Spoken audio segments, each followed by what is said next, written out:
Bismillahirrahmanirrahim. Hai, Assalamualaikum. Welcome back to Cengkih Channel. Terima kasih akak ucapkan kepada semua kerana sentiasa memberi support untuk channel ni. Akak mendoakan supaya kita semua sentiasa dipermudahkan segala urusan dan diberikan kesihatan yang baik, insya-Allah. Amin, amin, amin. Ya Rabbal Alamin.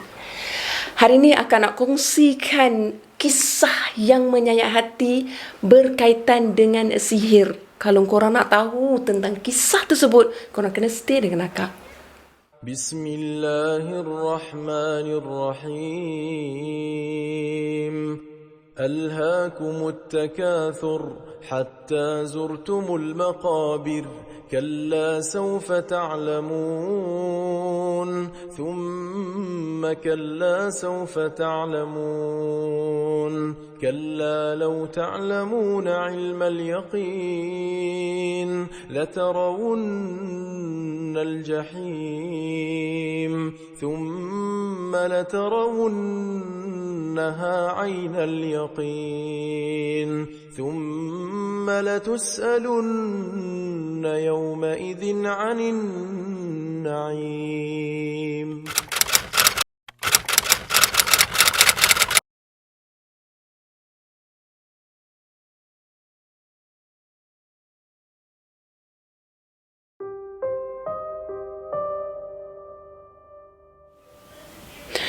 Kisah kali ini berlaku pada tahun 2017, dialami oleh seorang pemuda yang dikenali sebagai Arman, bukan nama sebenar. Semasa kejadian, Arman berusia dalam lingkungan 20-an. Arman berasal dari negeri Perak. Maknanya parents dia masa tu tinggal di negeri Perak. Arman merupakan seorang anak yang memang sangat baik. Semua orang kat situ tahu Arman seorang pemuda yang sangat baik. Akak bagi tahu dulu profil Arman. Arman bersekolah di satu daerah yang terletak di negeri Perak. Dia sangat disenangi dan dia sangat bijak budaknya pada ketika itu. Kemudian Arman melanjutkan pelajaran macam biasa, masuk sekolah menengah. Dia masih mudah disenangi dan juga disayangi sekeliling. Masa tu Arman memang mempunyai ramai kawan. Dia sangat-sangat berbakat untuk menjadi ketua macam tu. Jadi Arman membawa sikap dia yang baik tu, membawa talent dia untuk jadi sebagai pemimpin tu, dibawa sehingga masuk ke universiti. Semasa Arman masuk ke universiti, Arman memang tak kenal sesiapa pun di universiti tersebut. Akak tak nak sebut dekat mana universiti tu. Jadi Arman telah mengenali seorang rakan karib dia yang memang rapat dengan dia. Dia kenal daripada semester pertama sampai semester terakhir. Boleh dikatakan Arman dengan rakan karib dia ni memang sentiasa berdua tau. Rakan karib dia yang dikenali sebagai Joe, bukan nama sebenar, telah disambut baik oleh ahli keluarga Arman setiap kali Arman membawa Joe ni balik ke kampung dia. Malah Joe memanggil kepada kedua ibu bapa Arman ni dengan panggilan yang sama, ibu dan ayah. Mereka sangat rapat sehingga kan Joe pernah berhari raya di kampung Arman kerana kesibukan oleh orang tua Joe. Joe memang orang KL. Mak ayah Joe memang sibuk, memang tak ada masa nak layan Joe. So, Joe menumpang kasih sayang dengan keluarga Arman. Jadi, pada suatu hari, Arman dan Joe bakal menduduki final exam untuk semester yang terakhir.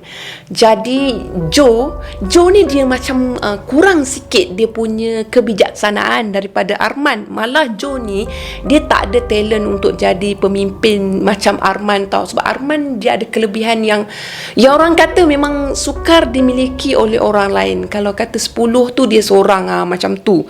Jadi disebabkan tu Joe telah menyimpan satu perasaan cemburu kepada Arman dalam diam.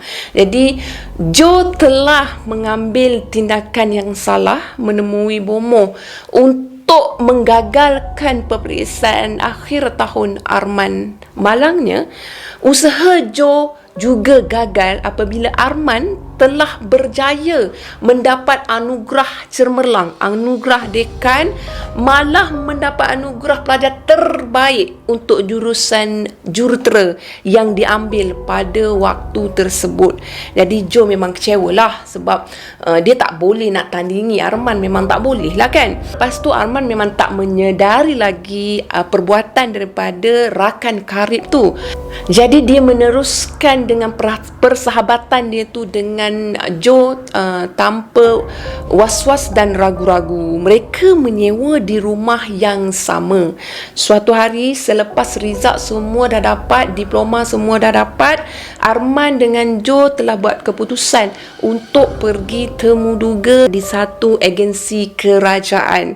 Jadi Arman dengan Jo pun akan pergi temuduga di tarikh yang sama di tempat tersebut. Masa tu Jo masih menggunakan taktik kotor dia sebab dengki dia, hasad dengki dia yang memang sangat kuat kepada Arman ni menyebabkan dia tak fikir tentang baik buruk yang dia lakukan. Jadi Jo mendapatkan hikmat bomoh sekali lagi untuk menjatuhkan Arman. Malangnya masa tu Jo tak diterima bekerja tapi Arman diterima bekerja. Kemarahan tu telah membuak-buak kepada Jo sehingga Jo mengambil tindakan yang lebih hebat, maksudnya yang lebih ekstrim lagi. Selepas tu apa yang berlaku pada Arman mula merasai kesihatan dia semakin merosot dari hari ke hari dalam kadar masa yang sangat cepat, sangat drastik. Arman telah merasakan seperti dia macam tak boleh bangun pun ada macam tu. Tiba-tiba je dalam keadaan sihat, esoknya tak boleh bangun. Tak tahu kenapa macam tu. Maknanya kesihatan dia mula merosot sedikit demi sedikit, tapi dalam tempoh masa yang sangat cepat. Jadi Arman yang pada ketika itu sedang bekerja, bila dah tak boleh nak teruskan pekerjaan, Arman akan ambil MC. Dia akan balik ke kampung dia dekat Perak untuk jumpa ibu bapa dia. Bila dia balik dekat kampung, memang ahli keluarga Arman ni, terutamanya ibu dan ayah dia, perasan Arman menunjukkan satu sikap yang agak pelik, sikap yang lain daripada diri dia. Maksudnya masa tu Arman dia nampak macam kemurungan yang ketara ditunjukkan apabila Arman sering termenung. Kemudian Arman tak nak bercakap banyak dengan ahli keluarga dia. Walhal sebelum ni Arman merupakan seorang anak yang sangat ceria, tapi kali ni Arman balik ke kampung, dia tak jumpa pun dengan kawan-kawan dia dekat kampung apa semua. Dia nak menyendiri. Kemudian bila habis MC, Arman kembali ke Kuala Lumpur untuk terus bekerja. Tapi tak sampai pun 2 minggu masa tu dinyatakan Arman kembali semula ke kampung atas kemerosotan kesihatan dia yang semakin teruk. Arman bukan tak pergi jumpa doktor tau. Arman pergi jumpa doktor, tapi doktor tak dapat nak kesan penyakit Arman. Doktor tak dapat nak membuktikan sakit dekat mana. Maksudnya kalau kita macam cek darah tinggi tak ada, okey. Cek kerja mana, okey. Bila x-ray apa semua okey. Buat MRI okey, semuanya okey. Jadi tak tahu dekat mana kekurangan pada Arman sehingga kesihatan dia tu merosot dengan sangat cepat, memang tak diketahui. Jadi masa tu Arman dia banyak ambil MC tau. Sehinggalah satu hari ni Arman memang dah tak tahan sangat-sangat. Dia merasakan seolah-olah pada diri dia ni memang dah tak boleh nak bertahan. So dia buat keputusan untuk balik ke kampung dia, ke rumah mak ayah dia. Bila sampai je di rumah dia kat kampung kan, Arman tak sampai beberapa jam selepas tu dia jatuh pingsan tau. Sebab dia memang dah bertahan. Dia pingsan terjelepuk di depan kedua ibu bapa dia. Jadi masa tu ibu dan ayah dia pun buat keputusan untuk bawa pergi hospital Ipoh. Bila sampai di hospital Ipoh, macam biasa Arman dimasukkan ke wad dan dirawat di wad. Namun masa dia dirawat di wad, doktor masih tak dapat nak kesan penyakit dia. Malah kalau tengok kepada fizikal Arman tak menunjukkan seperti dia sedang mengalami sakit. Tapi yang peliknya, Arman punya sikap ni lah, dia punya perubahan sikap tu memang sangat-sangat ketara. Sebab dia nak menyendiri daripada sekeliling tau. Jadi disebabkan Arman ni tak dapat nak kesan sakit apa-apa semua, jadi Arman dibenarkan balik ke rumah. Bila balik ke rumah apa semua, Arman pergi semula ke Kuala Lumpur untuk bekerja, tapi dalam tempoh tak sampai seminggu Arman balik semula ke kampung. Macam itulah dia ulang-alik macam tu. Tapi kali ni inilah yang balik selama-lamanya. Sebab apa tahu? Sebab masa Arman sampai dekat rumah, keadaan Arman memang dah lembik, keadaan Arman memang dah betul-betul tak sihat. Memang nampak pada raut wajah dia memang sedang menahan sakit yang amat sangat. Tapi yang peliknya, badan dia, fizikal dia tak menunjukkan bahawa dia punya berat badan tu merosot ke. Sebenarnya Arman ni dia memiliki tubuh badan yang gempal. Jadi seseorang yang mengalami sakit yang teruk macam tu, dikatakan teruk macam tu, kemungkinan untuk susut berat badan secara mendadak tu memang logik lah. Tapi untuk Arman, dia kelihatan sama je. Macam mana dia pergi belajar dekat universiti, macam mana dia kerja, apa semua sama je. Cuma yang membezakan paras rupa dia, sebab rupa dia sentiasa menahan sakit. Macam tu.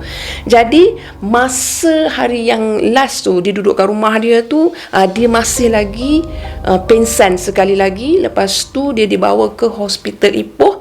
Bila sampai ke hospital Ipoh, dia memang dah tak sedar apa semua. Lepas tu kebetulan ada seorang ustaz Darusshifa yang datang ke hospital tersebut untuk merawat pesakit lain. Maksudnya bukanlah merawat macam doktor, tapi ustaz Darusshifa tu dipanggil oleh wakil ahli keluarga, macam itulah kan, untuk merawat ahli keluarga dia yang sakit. Tapi kebetulan ustaz tu lalu depan katil Arman. Masa ustaz lalu depan katil Arman, ustaz mengucap panjang. Lepas tu ustaz istighfar, astagfirullahalazim. Kiranya apa yang ditunjukkan respon oleh ustaz tu telah membuka mata ayah kepada Arman. Sebab masa tu ibu Arman ada kat rumah untuk uruskan adik-adik Arman yang lain. So ayah Arman yang stay dekat hospital tu. Lepas tu ayah Arman dia hairan tahu kenapa ustaz bagi respon macam tu. So dia pergi jumpa ustaz tu, dia bertanya, kenapa ustaz, anak saya kenapa kan? So masa tu ustaz cakap macam ni lah, kata encik, saya nak cakap pun saya takut, saya ni memandai-mandai, macam tu lah kan. Lepas tu ustaz tu cakap, anak encik ni sebenarnya dah sakit berapa lama? Jadi ayah Arman bagi tahu hanya beberapa bulan sahaja. Jadi ustaz cakap lah, tahu ke apa sakit dia? Maksudnya melalui perubatan di hospital tu, tahu tak apa penyakit anak encik ni? Lebih kurang macam tu lah. Masa tu ayah Arman bagi tahu memang tak dapat nak dikesan sakit apa, tak tahu sakit apa kan. Lepas tu ustaz tu pesan kepada ayah Arman, macam ni lah encik, saya nak cakap salah, tak cakap serba salah, kita sesama Islam. Saya nasihatkan supaya anak encik ni dibawa balik ke rumah, sebab hospital mungkin takkan dapat membantu keadaan dia. Jadi bila dengar keadaan macam tu, ayah Arman ni dia lagi nak tahu apa yang berlaku sebenarnya, apa yang ustaz perasan pada anak dia kan. Jadi ustaz beritahu macam ni lah, selepas saya selesai urusan dengan keluarga, wakil keluarga yang panggil ini, jadi ustaz akan datang balik, tengokkan balik Arman untuk rukiahkan Arman, bacakan ayat suci Al-Quran yang mungkin dapat membantu Arman pada ketika tu. Jadi ustaz memang dia buat air penawar. Selepas tu seperti yang dijanjikan, dia memang rukiahkan air kepada Arman, dan Arman memang diberi minum air tersebut dan disapukan dengan air tersebut. Kemudian ustaz pesan kepada ayah Arman ni supaya bawa balik Arman secepat mungkin. Jadi ayah Arman ni minta kebenaran daripada pihak hospital, sebab ayah Arman yakin dengan apa yang cuba disampaikan oleh ustaz. Jadi ayah Arman bawa Arman ni balik ke kampung dia, ke rumah dia lah dekat Perak tu kan. Lepas tu bila sampai je dekat rumah, ustaz menghubungi kepada ayah Arman sebab nak tahu apa perkembangan kepada Arman. Kebetulan masa tu ayah Arman cakap Arman memang dah tak nak makan, dia dah memang tak nak bergerak, dan dia memang dah macam respon dia pun macam sekejap ada, sekejap tak ada, macam tu. Lepas tu ustaz kata tak apa, bagi alamat apa semua, ustaz nak datang rumah. Jadi ustaz pun bergegas pergi ke rumah Arman. Bila sampai ke rumah Arman, ustaz bagi tahu kepada ayah Arman apa-apa kemungkinan Pak Ayah Arman kena terima. Jadi Ustaz tanya kepada Ayah Arman, sebab soalan ni sebenarnya tak sesuai dibincangkan di hospital. Jadi bila dah sampai ke rumah Arman, barulah Ustaz tanya pada Ayah Arman, Ayah Arman ni, family ni semua nampak Arman ni macam mana? Jadi apa perasaan korang kalau korang tiba-tiba ditanya, nampak macam mana? Nampak macam anak lah kan? Nampak macam Arman macam ni, dia nampak murung lah, cerita benda betul. Ustaz tanya dari segi fizikal. Jadi Ayah Arman bagi tahu perkara yang dia nampak. Fizikal Arman memang tak menunjukkan Arman sakit. Dia masih gempal dan dia nampak masih seperti dia yang sebelum ni. Tapi lain pula cakap Ustaz.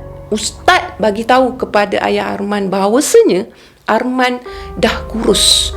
Dah kurus, malah dah cengkung. Kalau ayah kepada Arman ni tengok keadaan Arman yang sebenarnya, Ayah Arman takkan percaya keadaan tersebut.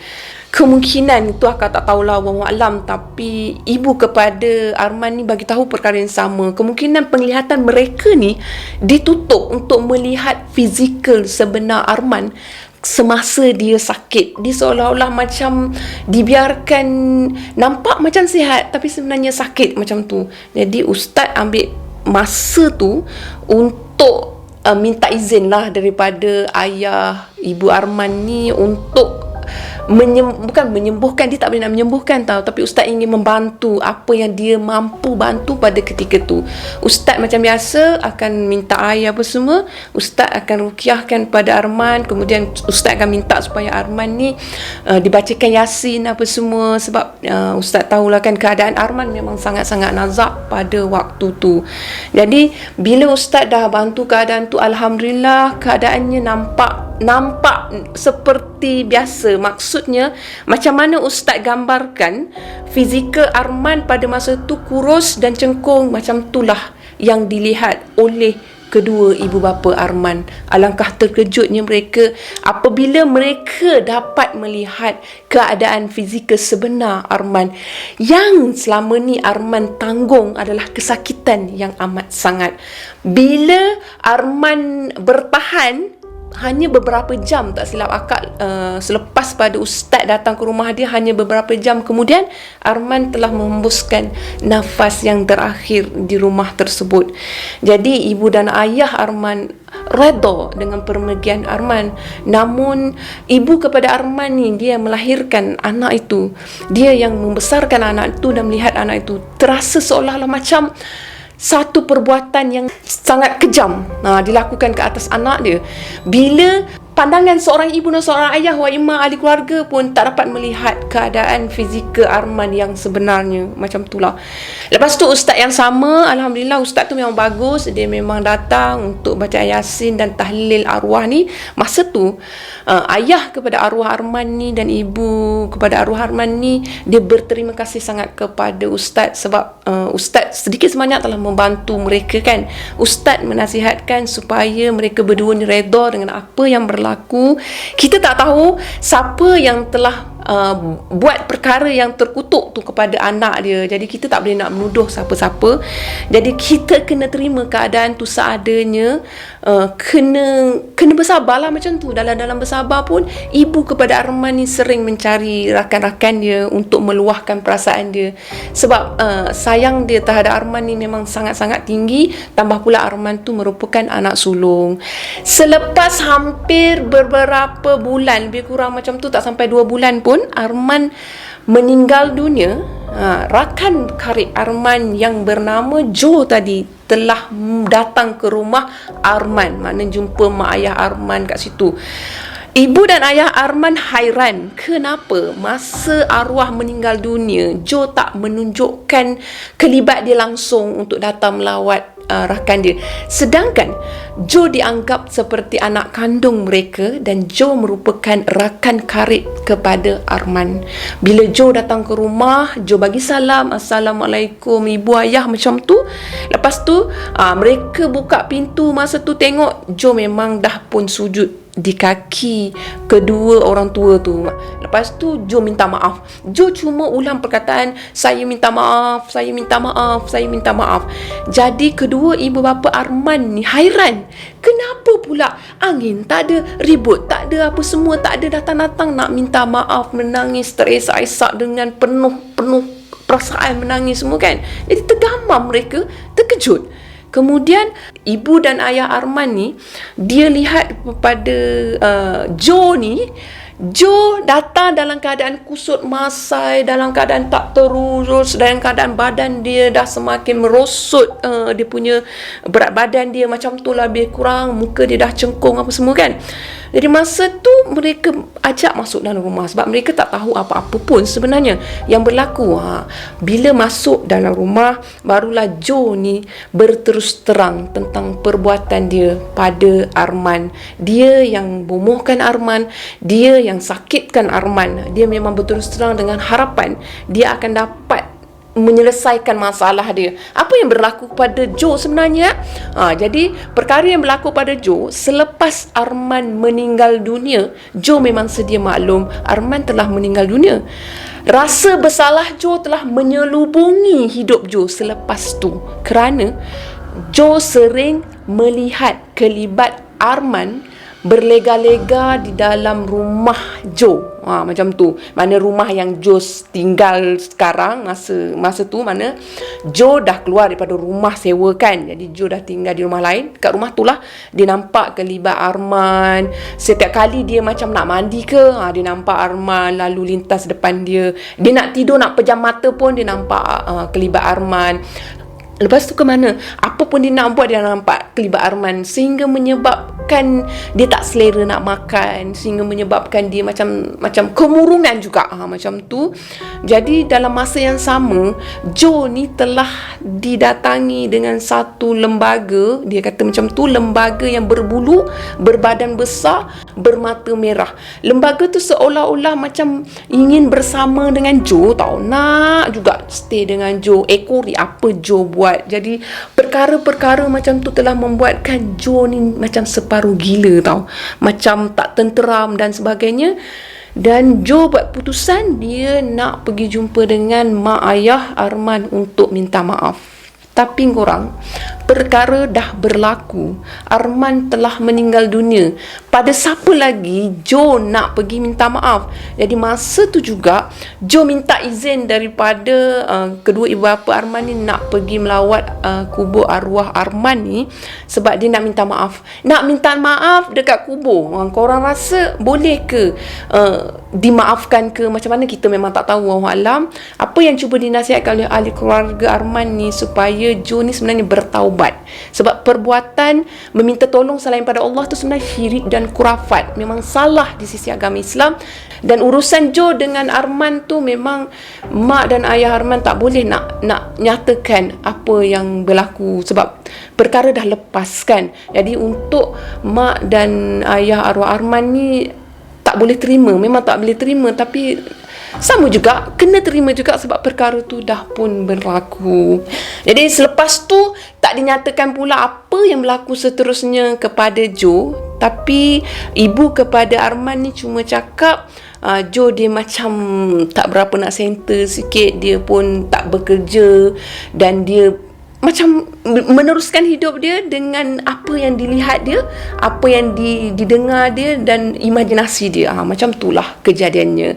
Jadi korang, kita sendiri sedia maklumkan perkara yang kita lakukan kepada orang kemungkinan akan berbalik kepada kita, ataupun balasan kifarahnya mungkin lebih teruk daripada tu. Jadi langkah yang terbaik adalah kita jangan hasad dengki dengan orang sehingga membawa kepada perbuatan syirik dan kurafat.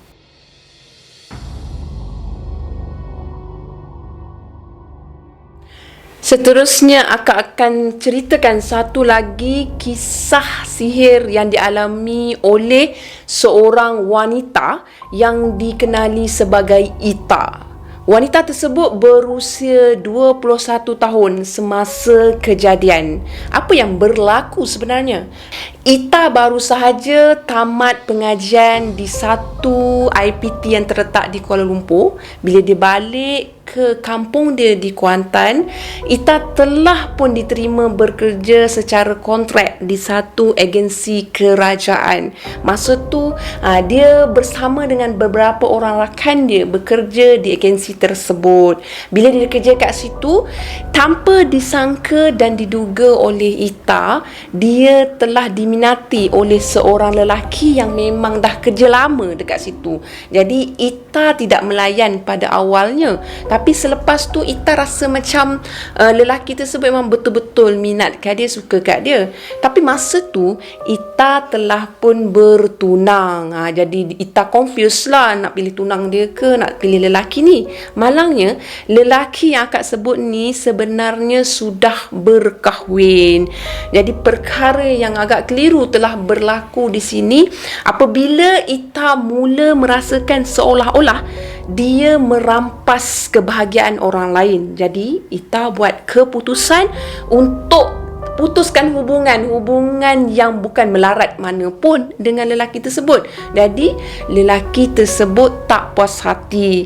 Bila dia tak puas hati, jadi lelaki tu mula menggunakan khidmat bomoh untuk mendapatkan Ita. Masa tu Ita pergi kerja ulalik dengan motosikal sahaja. Maklumlah dia kan baru nak baru nak naik kan. Jadi Ita suatu hari digambarkan oleh ahli keluarga dia, bila Ita kehilangan kunci motor dia, dia akan mengamuk seolah-olah macam kehilangan sesuatu yang sangat penting.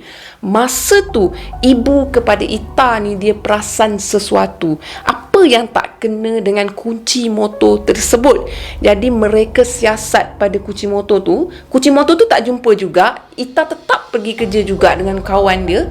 Ahli keluarga Ita buat keputusan dia nak cari juga kunci motor tu. Dia nak tahu kenapa Ita berkelakuan seperti tak sioman bila tak jumpa kunci motor tu tahu. Maknanya dia akan mengamuk, meraung, dia akan tendang sana, tendang situ. Itu bukan sikap Ita yang pada awalnya memang seorang yang lemah lembut. Jadi cari ahli keluarga Ita pun jumpalah kunci motor tu di bawah sofa. Bila jumpa kunci motor tersebut, ibu Ita terkejut apabila melihat satu patung kayu yang diukir. Kecil aja patung kayunya diukir, kemudian patung kayu tersebut ada mengeluarkan bau yang sangat wangi tau. Jadi ibu kepada Ita ni bawa patung tu pergi jumpa seseorang ustaz, memang ustaz yang merupakan imam di satu masjid. Jadi ustaz tu bagi tahu bahawasanya patung tu telah disihir. Macam mana ustaz tu boleh tahu patung tu telah disihir? Okey, bila tengok dalam patung tu, bila dibelah patung tu macam tu, sebab ibu kepada Ita ni memang dah bengang sangat, dia dah sakit hati sangat, dia memang dah takik pada patung tu, dia dah potong dua, dia dah parangkan patung tu, dah terpotong dua.